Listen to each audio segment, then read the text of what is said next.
সুপ্রভাত বন্ধুরা, আমার এই নতুন ভিডিওতে সবাইকে জানাই স্বাগত আর অনেক অনেক ভালোবাসা। তো পুরো ভিডিওটা তোমরা দেখতে থাকো, আশা করি ভালো লাগবে। সকালে কাজকর্ম দিয়ে ভিডিও শুরু করে দিলাম, অনেক দিন পর আজকে এইভাবে ভিডিও করছি। তো অনেক কথা বলার আছে যেগুলি ক্যামেরার সামনে এসে বলতে পারি না, তো সেইগুলি ভাবছি আজকে এইভাবেই বলি। কি কাজ করছি সেগুলি মানে এইভাবে না বলে আমি আমার মনের কথাগুলি কিছুটা বলে ফেলি, তাহলে তোমরাও জানতে পারবে যারা আমার ভিডিও দেখতে আর কি আগেও। তো আমি কেন দীর্ঘ 5-6 মাস যাবৎ কেন ভিডিও দিচ্ছি না সেটাই। তো আমি লাস্ট একটা যে ব্লগ ভিডিও করেছিলাম হচ্ছে, মাঝখানে 2-3টে ব্লগ দিয়েছিলাম, ভিডিও দিয়েছিলাম, ওটাকে ব্লগ বলা চলে না, ডেইলি ব্লগ করেছিলাম। ওটা আগস্টের লাস্ট উইক আর কি। তখন বলেছিলাম আমার বাবা অসুস্থ, দিদির বাড়িতে আছে, ওখানে আমি ভিডিও করেও ছিলাম বাবার কিছুটা। তারপরে হচ্ছে বাবা সেপ্টেম্বর মাসে বাড়িতে যায়, যাওয়ার পর তারপরে যথারীতি ডাক্তার তো এখানে আগেও চলছিল, তারপরে চলতে তারপর বাবা খুবই অসুস্থ হয়ে পড়ে, খাওয়া দাওয়া তো বন্ধই হয়ে যায়। তারপরে এইভাবে 3 মাস চলতে থাকে, ডাক্তার বাড়ি, নার্সিংহোম এইসব। শিলিগুড়িতে ভর্তি ছিল পুজোর সময়, শিলিগুড়ি মেডিকেলে অনেক দিন, 1 সপ্তাহ ছিল। তো তারপর এইভাবে ট্রিটমেন্ট চলতে মানে খাওয়া দাওয়াটা পুরোপুরি করতেই পারছিল না। আমি বলেছিলাম যে গলায় ব্যথা, তারপর বায়োপসিও করা হয়, কিন্তু বায়োপসি রিপোর্টে ক্যান্সার কিন্তু হয়নি। তো কিন্তু এখানে ওটা ফাঙ্গাস থেকে আর কি, ব্ল্যাক ফাঙ্গাস টাইপের কিছু একটা ছিল, যার জন্য বাবা খাওয়া দাওয়া কিছুই করতে পারতো না, লিকুইডের উপরেই ছিল। তারপর রাইস টিউবের মাধ্যমে আরও 1.5 মাসের মতন খাওয়া দাওয়া করেছে রাইস টিউবের মাধ্যমে। আর তখন আমার বোন, ছোটো বোন, যেহেতু আমি বাইরে থাকে আর কি, ও চলে এসেছিলো। আর তখন পুরোপুরি ওর 3 মাস ওই এখানেই ছিল, থেকে বাবার সেবা যত্ন করে বাবাকে যেটুকু মানে সুস্থ ভালো রাখা যায় অনেক চেষ্টা করেছিল। কিন্তু তারপর নভেম্বর মাসে 24 তারিখ রাত্রিবেলা বাবা আমাদেরকে ছেড়ে চলে যায়। তারপর আর তখনও আমি কোনো ভিডিও করতে পারিনি, বলতে পারিনি কারোর সামনেই, মানে ভিডিওতে আর কি বলতে পারিনি যে কি হয়েছে, কেন হয়েছে। অনেকে ভিডিও করতে পারতাম, কিন্তু মানসিকতাটা ছিলই না, এখনও সেরকম নেই, সেই জন্য আমি কথাগুলি ক্যামেরার সামনে এসে বলতে পারছি না। আমরা পুরোপুরি নিঃস্ব হয়ে গেছি, 3টা বোন। আমাদের এখন বাপের বাড়ি বলতে কেউ নেই, সব হারিয়ে ফেলেছি। তো শূন্য আর কি একদম। সেই জন্য ভিডিও করতে ইচ্ছা করে না। তো যাই হোক, তবু আজকে এই ভিডিওর মাধ্যমে তোমাদেরকে এই কথাগুলি বললাম।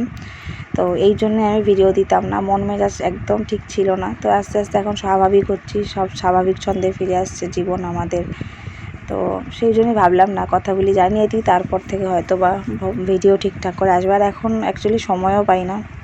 রিহান তো আবার ক্লাস 1-এ উঠলো, এখন ভর্তি হয়েছে, মানে স্কুল শুরু হয়ে যাবে, টিউশন নেই তো শুরু হচ্ছে। তো খুব চাপে আছি, এর জন্য ভিডিও করতে পারি না। তো অনেক কথা বললাম, আশা করি তোমরা সবটাই বুঝতে পেরেছো কেন ভিডিও দিইনি। তো এখন আমি হয়তো আবার আগের মতন ভিডিও দেওয়ার চেষ্টা করব।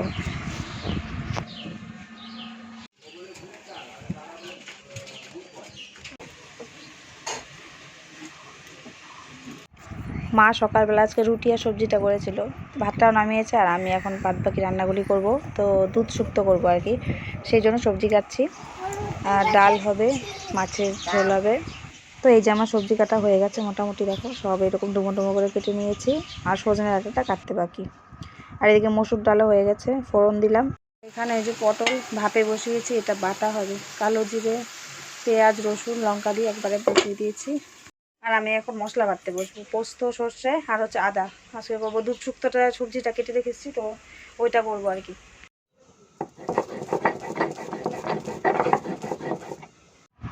বেগুন, উচ্ছে, সব ওই সবজিগুলো আর কি, যেগুলো নরম আর কি সবজিগুলো হয়, ওগুলি আমি আলাদা একটু ভেজে তুলে রেখেছি। আর এখন দেখো ওই তেলের মধ্যেই আমি একটু 5 ফোড়ন দিয়েছি, দিয়ে তেজপাতা দিয়ে এখন সবজিগুলি ভালো করে নাড়াচাড়া করে দিয়েছি। এর মধ্যে লবণ অ্যাড করে দিয়েছি কিন্তু, দিয়ে তো রান্না মোটামুটি শেষের দিকে। ওই দেখো মসুর ডালটা নামানোর পরে।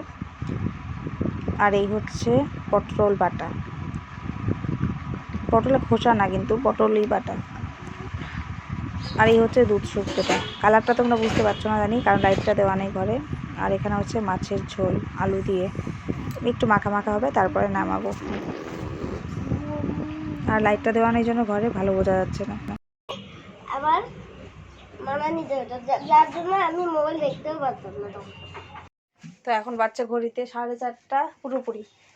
তো আমি একটু রেডি হয়ে গেছি, কুর্তি পরে নিলাম, কারণ এই যে ব্যাগপত্র সামলাতে হবে রিহানের, আজকে থেকে রিহানের হচ্ছে টিউশন স্টার্ট। তো 2 বছর তো দিই নেই, এলকেজি ইউকেজি 2 বছর নিজেই পড়ালাম। তো এই বছর চিন্তা করলাম না, দিয়ে দিই। কারণ যেটুকুই পড়বে আমার কাছেও পড়বে, বাদ বাকি টিউশনে যদি পড়ে তো আর টেনশন থাকবে না আর কি, পড়াটা কমপ্লিট হয়ে যাবে। আর রুহির জন্য তো সেভাবে পড়াতেও পারি না, ওই জন্য। তো আজকের থেকেই টিউশন শুরু হচ্ছে, শুরু হয় 5টায়। তো আজকে প্রথম যেহেতু যাচ্ছি একটু আগে আগে যাওয়ার চেষ্টা করছি।